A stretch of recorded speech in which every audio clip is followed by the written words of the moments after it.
तो फ्रेंड्स, आज की मूवी द हल्क हम इसी को डिस्कस करेंगे। तो इस मूवी की शुरुआत में हमें एक साइंटिस्ट दिखाए जाते हैं जो कुछ एनिमल और रिप्टाइल्स के मिक्सिंग से एक स्पेशल मेडिसिन बना रहे होते हैं और इसके लिए गवर्नमेंट उनको फंड दिया करती थी। लेकिन जब वो इस चीज़ को नहीं बना पाते हैं तो गवर्नमेंट अपना फंड रोक लेती है। अब साइंटिस्ट डिसाइड करता है कि मैं इसको अकेले में ही बनाऊंगा और वो आखिरकार उस मेडिसिन को बना लेता है। और उस मेडिसिन की खासियत ये थी कि इससे उस पर किसी भी बीमारी का या किसी भी प्रकार के जहर का असर नहीं होता था। अब वो इसको बनाने के बाद अपने ऊपर इसका टेस्ट करता है और इसी दौरान उसके यहाँ एक बेटा जन्म लेता है जिसका नाम वो ब्रूस रखता है। अब जिस मेडिसिन को उसने खुद पर ट्राई किया था वो देखता है कि उसका बेटा भी इससे इफेक्ट हो चुका है और इसके सॉल्यूशन को वो ढूंढना शुरू कर देता है। और वो देखता है कि जब उसके बेटे को चोट लगती थी तो वो कभी भी जो है हंसता ही रहता था, वो कभी भी बीमार नहीं होता था। उसके डैड को उनकी जॉब से निकाल दिया जाता है क्योंकि उन्होंने गवर्नमेंट के हुक्म की नाफरमानी की थी। उसके बाद हम देखते हैं कि काफ़ी साल बीत चुके होते हैं और ब्रूस बड़ा हो चुका होता है और वो किसी और फैमिली के साथ होता है और उसे बताया जाता है कि उसके पेरेंट्स मारे जा चुके हैं और ब्रूस जो है अब एक साइंटिस्ट बन चुका था। उसकी एक रोज़ नाम की कलीग होती है और ये दोनों आपस में काफ़ी अच्छे फ्रेंड्स होते हैं। ये दोनों एक रिसर्च पे काम कर रहे होते हैं जिसमें ये देखना था कि किसी भी चोट को कैसे ठीक किया जाए और उससे ज़्यादा दर्द भी ना हो। तभी एक सोल्जर इनके पास आता है और कहता है कि तुम आर्मी के लिए काम करो, लेकिन ये दोनों मना कर देते हैं क्योंकि वो चाहते थे कि उनकी रिसर्च का फ़ायदा पूरी दुनिया को मिले। फिर आर्मी ऑफिसर उनको वार्न करके वहाँ से चला जाता है। इसके बाद रोज़ अपने ऑफिस में एक अजनबी को देखती है और वो अजनबी वहाँ से ब्रूस के हेयर को लेकर अपने साथ चला जाता है और वो हमें बाद में पता चलता है कि वो कोई और नहीं ब्रूस के फादर होते हैं और वो अभी जिंदा थे। ब्रूस के हेयर को लाए थे ताकि वो उस पर अपने डीएनए टेस्ट कर सके। ब्रूस और रोज के काम करते वक्त वहाँ पर कुछ मशीन में खराबी आ जाती है जिसकी रेज की वजह से कंट्रोल करते हुए ब्रूस घायल हो जाता है और वहाँ पर बेहोश होकर गिर पड़ता है। अब अगले सीन में हम देखते हैं कि ब्रूस को हॉस्पिटल में देखा जाता है। ब्रूस वहाँ पर होता है, रोज उसके पास बैठी होती है और वो कहती है कि इतनी खतरनाक रेज से तुम कैसे बच गए। वो इसको देखकर काफ़ी हैरान होती है, लेकिन ब्रूस कहता है कि रोज़ ये सब छोड़ो, तुम चिंता मत करो, मैं बिल्कुल एनर्जेटिक फील कर रहा हूँ और मुझे कोई भी दर्द वगैरह नहीं हो रहा है। और वो दोनों इस बात से काफ़ी ज़्यादा सरप्राइज होते हैं लेकिन खुश भी होते हैं। अब रात में ब्रूस के फादर ब्रूस से मिलने आते हैं। वो बताते हैं कि मैं तुम्हारा पिता हूँ, लेकिन ब्रूस इस बात से इनकार करता है। वो कहता है कि उसके फादर मर चुके हैं। अब वो साइंटिस्ट ब्रूस को बताते हैं कि आर्मी ने तुमसे झूठ कहा है और रोज जिसके साथ तुम काम करते हो वो तुम्हारी कलीग है, वो कोई और नहीं उसी जनरल की बेटी है जिसने मेरी रिसर्च को रुकवा दिया था। जिस चीज़ को तुम बाहर ढूंढ रहे हो तुम्हें उसे बाहर ढूंढने की ज़रूरत नहीं है, वो तो तुम्हारे अंदर ही है और तुम्हें किसी और की हेल्प की ज़रूरत भी नहीं है। ब्रूस के डैड ये सब कुछ ब्रूस को बताते हैं, लेकिन ब्रूस कहता है कि मैं कैसे यकीन कर लूँ जो कुछ भी आप कह रहे हो वो सही है, सच है। मैं रोज को इतने ज़्यादा सालों से जानता हूँ और आप तो अभी अभी आए हो, मैं आपका यकीन कैसे कर लूँ। अब रात में ब्रूस अपनी लैब में आता है। उसको अपना बचपन और बचपन की बातें याद आने लगती हैं और इस सब से वो बहुत ज़्यादा एग्रेसिव हो जाता है। उसकी बॉडी में कुछ चेंजेस होने लगते हैं। उसकी बॉडी बहुत ही ज़्यादा बड़ी हो जाती है और हरा रंग उसकी बॉडी का होने लग जाता है। उसके फादर ये सब कुछ छुपके देख रहे होते हैं जब हल्क देखते ही देखते बहुत बड़ा ग्रीन कलर में बदल जाता है। जब उसको सारी चीज़ें याद आ रही होती हैं तो उसके फादर उसके पास आते हैं, लेकिन वो उनको अवॉइड करते हुए वहाँ की सारी चीज़ों को तोड़ फोड़ कर वहाँ से चला जाता है। अब अगले दिन रोज़ हल्क से मिलने आती है। वो कहती है कि क्या तुम कल लैब गए थे। अब यहाँ उसको कुछ याद नहीं होता इसलिए वो मना कर देता है और इस वक्त वो हल्क नहीं बल्कि अपने रियल रूप में होता है। वो कहता है कि नहीं, मैं वहाँ नहीं गया था। उसे ये सब कुछ सपना लग रहा होता है। कहता है कि मैंने एक अजीब सा सपना देखा। अब रोज़ के फादर ब्रूस से मिलने आते हैं और वो कहते हैं अपनी बेटी से कि तुम बाहर गाड़ी में वेट करो, मुझे ब्रूस से कुछ ज़रूरी बात करनी है। अब असल में जनरल को ये मालूम था कि ये उसी साइंटिस्ट का बेटा है और ये उसका छोड़ा हुआ काम पूरा कर सकता है। अब वो अंदर आता है और ब्रूस से बातें करने लगता है। दूसरी तरफ रोज़ ब्रूस के फादर को मिलने जाती है और वो कहती है वो उनसे पूछती है कि ब्रूस में ऐसा क्या है जो मेरे फादर उसके पीछे पड़े हुए हैं। अब वो साइंटिस्ट कहते हैं कि तुम मेरे बेटे को अपने फादर के पास छोड़कर आई हो, तुम्हें तो मालूम ही नहीं है मेरे ब्रूस के बारे में, वो बहुत ज़्यादा अलग है। इस बात का पता अगर आर्मी को चल गया तो वो उसे पकड़ लेंगे। दूसरी तरफ जनरल ब्रूस से बात करता है, वो उससे पूछता है कि तुम्हारे पिताजी कहाँ हैं। ब्रूस कहता है कि मुझे कुछ नहीं मालूम वो कहाँ हैं, वो तो मर चुके हैं और तुम जानते हो कि मैं इस बात का पता कैसे भी करके लगा ही लूँगा। कहता है कि अगर तुम मुझे सच में सब कुछ सही सही नहीं बताओगे तो मैं तुम्हें जेल भेज दूँगा। और इस पे ब्रूस कहता है कि मुझे कुछ भी याद नहीं है। अब जनरल कहता है कि तुम्हारा तो दिमाग बचकाना है और तुम तो एक लैब खोलकर उसमें काम करने के लायक भी नहीं हो, अब तुम मेरी बेटी से दूर रहना। और वहाँ से ये जनरल चला जाता है। अब ब्रूस को उसके फादर की कॉल आती है। अब वो उनसे कहता है कि आपने मेरे साथ ये क्रूर सा व्यवहार क्यों किया, आपने मुझे इस तरीके से इन्फेक्टेड बना दिया।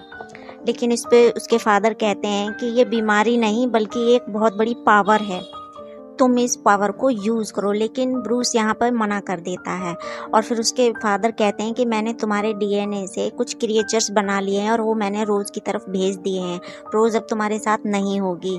ये सुनकर ब्रूस उनकी कॉल काट देता है और रोज़ के घर की तरफ जाता है, लेकिन एक आर्मी ऑफिसर उसे रोक लेता है। अब ब्रूस इससे बहुत ज़्यादा एग्रेसिव हो जाता है और वो तुरंत हल्क बन जाता है। अब वो अपने हल्क वाले रूप में ही रोज़ के घर जाता है। वो दोनों एक दूसरे को देखते हैं, लेकिन ब्रूस यहाँ पर रोज़ को कार में बैठा देता है और तभी वहाँ पर वो क्रिएचर डॉग्स आते हैं जिन्हें उसके फादर ने ब्रूस के डीएनए से बनाया होता है। ब्रूस उनसे लड़ता है और उनको मार डालता है। बाद ब्रूस रोज़ को बताता है कि उसके फादर असल में क्या चाहते हैं। उन्होंने उसकी बॉडी में एक मेडिसिन इंजेक्ट की थी और जब भी अब उसको गुस्सा आता है वो तुरंत हल्क बन जाता है।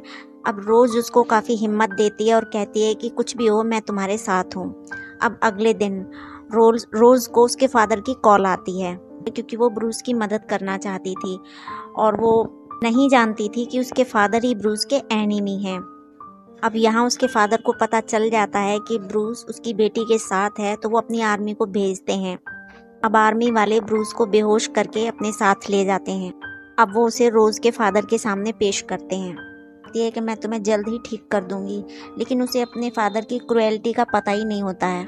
ने डिसाइड कर लिया था कि वो ब्रूस को ज़मीन के 1000 फुट नीचे रखेंगे और हमेशा बेहोश ही रखेंगे। अब रोज़ अपने फादर को पूछती है कि आप ब्रूस से इतनी नफ़रत क्यों करते हैं। उसके फादर कहते हैं कि मैं उससे नफ़रत नहीं करता बल्कि वो बहुत ज़्यादा डेंजरस है, वो अपने पिता की तरह ही एक पागल साइंटिस्ट है। रोज़ कहती है कि मैं उसे बहुत अच्छी तरह से जानती हूँ, प्लीज़ मुझे एक बार उससे मिलने दो। अब यहाँ उसका फादर उसे अलाउ करता है, ब्रूस के साथ बिताती है। इसके बाद उसके फादर उससे कहते हैं कि अब तुम इससे कभी भी दोबारा नहीं मिलोगी क्योंकि कुछ लोग आकर इसे हमेशा के लिए ले जाएंगे। अब दूसरी तरफ ब्रूस के फादर को ये पता चलता है कि ब्रूस को पकड़ लिया गया है। वो सोचते हैं कि मैं अपने बेटे की रिसर्च को बेकार तो नहीं होने दूंगा। अब वो वहाँ जाते हैं जहाँ पर वो रेज थी। अब इन रेज को वो अपने ऊपर लेता है ताकि वो अपने बेटे की तरह यूनिक बन सके और वो यहाँ पर एक रिएक्शन का शिकार हो जाता है। अब वो यहाँ जिस भी चीज़ को छूता था वो उसी के जैसा हो जाता था, लेकिन ये भी एक अच्छी खासियत ही होती है। अब वहाँ से ब्रूस के फादर सीधा रोज से मिलने जाते हैं। वो उससे पूछते हैं कि मैं अपने बेटे से मिलना चाहता हूँ। रोज कहते हैं कि काफ़ी देर हो चुकी है, अब कुछ नहीं हो सकता, वो लोग उसे यहाँ से ले जाने वाले हैं। इस पर ब्रूस के फादर कहते हैं कि ये सब कुछ तुम्हारे फादर कर रहे हैं तो तुम उन्हें रोकती क्यों नहीं हो। रोज कहती है कि नहीं, मैं उन्हें नहीं रोक सकती और ये सब कुछ तो आप ही की गलती है। अब ब्रूस के फादर कहते हैं कि ये मेरी गलती नहीं है, ये तो उसके डीएनए में ही था और इसको रोकने के लिए मैंने क्या कुछ नहीं किया और अब भी तो मैं तुम्हारी भलाई ही करने की कोशिश कर रहा हूँ। गलती तो तुम्हारे फादर की है जिन्होंने मेरी रिसर्च को रोका। अगर तुम्हारे फादर मेरी रिसर्च को नहीं रोकते तो मैं अब तक इसका सॉल्यूशन ढूंढ चुका होता। और अब वो यहाँ पर अपनी मिस्टेक को एक्सेप्ट कर लेता है। वो बताता है कि जब मुझे इस बात का पता चला कि ब्रूस इस दुनिया के लिए खतरा होगा तो मैंने उसे मारने की कोशिश की, लेकिन उसकी माँ बीच में आ गई और वो नाइफ उसको लग गया जिसकी वजह से वो मर गई। अब हम देखते हैं कि ब्रूस पर टॉर्चर हो रहा था, उसे इलेक्ट्रिक शॉक दिए जा रहे थे। वो जानबूझकर ब्रूस को गुस्सा दिलाने की कोशिश कर रहे थे ताकि वो गुस्से में आकर हल्क बने और हम उसकी स्किन को लेकर उससे काफ़ी सारे एक्सपेरिमेंट करके बहुत से हल्क और बना सकें। लेकिन ब्रूस यहाँ पर बिल्कुल भी गुस्सा नहीं होता है। वो कहता है कि तुम चाहे जो भी कर लो, मैं हल्क नहीं बनूंगा, ताकि इससे तुम्हें कोई भी फ़ायदा ना हो सके। वो उसे टॉर्चर करते रहते हैं। उनका टॉर्चर बढ़ता है जब तक कि वो बेहोश नहीं हो जाता। अब यहाँ उसको एक वाटर टैंक में डाल दिया जाता है, जहाँ उसे कुछ विजन्स आने लगते हैं कि कैसे बचपन में उसके फादर ने उसके साथ राक्षस समझकर बहुत ही ज़्यादा बुरा व्यवहार किया था और वो उसको मारने वाले थे, लेकिन उसकी मदर बीच में आई और उनकी मौत हो गई। ये सब कुछ याद करते हुए वो काफ़ी ज़्यादा एग्रेसिव हो जाता है और फाइनली वो अब हल्क बन जाता है। और इसके बाद वो वहाँ से ग्लास को तोड़कर बाहर निकल आता है। अब आर्मी उसे बेहोश करने की कोशिश करती है। आर्मी उस पर फायर भी करती है, लेकिन ब्रूस को कुछ भी नहीं होता, उस पर कोई असर नहीं होता क्योंकि अब बहुत ज़्यादा पावरफुल बन चुका होता है और वो बिल्डिंग से बाहर आ जाता है। अब उसके पीछे एक हेलीकॉप्टर लगा दिया जाता है जिस पर वो कूदकर चढ़ जाता है और काफ़ी ज़्यादा ऊपर पहुंचने की वजह से हल्क डिसबैलेंस हो जाता है और वो यहाँ पानी में कूद जाता है। फायरिंग करने लगते हैं, लेकिन हल्क वहाँ से पानी के रास्ते बाहर निकल आता है एक सिटी में। अब रोज़ के फादर ने रोज़ को वहाँ पे ब्रूस के मिलने के लिए भेजा होता है। वो वहाँ आती है और ब्रूस उसे देखकर नॉर्मल होने लग जाता है। उसका गुस्सा सारा का सारा ठंडा हो जाता है, लेकिन उसे नहीं पता होता कि ये एक जाल है जो रोज़ के फादर ने उसके लिए बिछाया है। अब आर्मी इस बात का फ़ायदा उठाकर हल्क को पकड़ लेती है। जब रोज़ को पता चलता है कि उसके फादर ने उससे झूठ बोला, उसके साथ गेम खेला, तो बहुत ही बुरा फील करती है और वो यहाँ पर अपने फादर को काफ़ी ज़्यादा हेट करती है। अब ब्रूस के फादर वहाँ आते हैं और वो आर्मी से कहते हैं कि मुझे लास्ट टाइम अपने बेटे से मिलने दो और इसके बदले में मैं सरेंडर कर दूंगा, आप मुझे अरेस्ट कर लेना। लेकिन ब्रूस के फादर यहाँ पर एक ट्रिक लगा रहे होते हैं और उनके पास तो अब पावर भी थी जिसका इस्तेमाल करके वो अपने बेटे को बचाना चाहते थे। अब ब्रूस के फादर ब्रूस से मिलते हैं और उससे कुछ बात करते हैं और वो उसे गुस्सा दिलाने की कोशिश कर रहे होते ताकि वो हल्क बने, लेकिन ब्रूस बहुत ही ज़्यादा वीक होता है, इसकी वजह से वो गुस्सा भी नहीं हो पाता। अब ब्रूस के फादर पूरी सिटी की जो एनर्जी और इलेक्ट्रिसिटी होती है खुद में एब्जॉर्ब कर लेते हैं और इसका शॉक वो ब्रूस को भी देते हैं। अब इस दौरान वो हल्क बन जाता है और उनमें फाइट होती है, वो लड़ने लगते हैं। ब्रूस के फादर चाहते थे कि वो उसकी एनर्जी को एब्जॉर्ब कर लें। अब यहाँ पे हल्क कहता है कि आप मेरी सारी एनर्जी ले लो, सब कुछ ले लो, लेकिन वो ऐसा करने लगते हैं तो बाद में उन्हें पता चलता है कि इस एनर्जी को मैं हैंडल नहीं कर पाऊँगा, इसे सिर्फ ब्रूस ही हैंडल कर सकता है। तो वो कहता है कि मैं इसे हैंडल नहीं कर सकता। अब हम देखते हैं कि आर्मी वाले उन दोनों पर बॉम्ब गिरा देते हैं और इसकी वजह से उन दोनों की डेथ हो जाती है। और अब हम देखते हैं कि 1 साल बीत चुका है। रोज़ को उसके फादर की कॉल आती है। वो उससे कहता है कि अगर तुम्हें ब्रूस कहीं भी दिखाई दे तो तुम मुझे फ़ौरन बताना, क्योंकि सब कहते हैं कि ब्रूस मर चुका है, लेकिन मैं इस बात को नहीं मानता, मुझे लगता है कि वो अभी भी ज़िंदा है। रोज़ कहती है कि नहीं, मैं तुम्हें कभी नहीं बताऊँगी और मैं ये चाहती हूँ कि मैं भी उसे कभी याद ना करूँ, क्योंकि अगर मैं उसे याद करूँगी तो वो याद बनकर कहीं मेरे पास ना आ जाए। अब दूसरी तरफ हम देखते हैं कि ब्रूस जिंदा होता है। वो एक जंगल में कुछ लोगों का इलाज करता है और इस दौरान उसने सीख लिया था कि उसे अपने गुस्से पर कैसे कंट्रोल करना है और इसी वजह से उसे कोई नहीं पहचान पाता कि हल्क जिंदा है या मर चुका है। और यहाँ पर ये मूवी अब एंड होती है। अगर आपको मूवी एक्सप्लेनेशन अच्छी लगी हो तो प्लीज़ चैनल को लाइक, शेयर एंड सब्सक्राइब ज़रूर करें। मिलते हैं इसके पार्ट 2 में। So thanks for watching.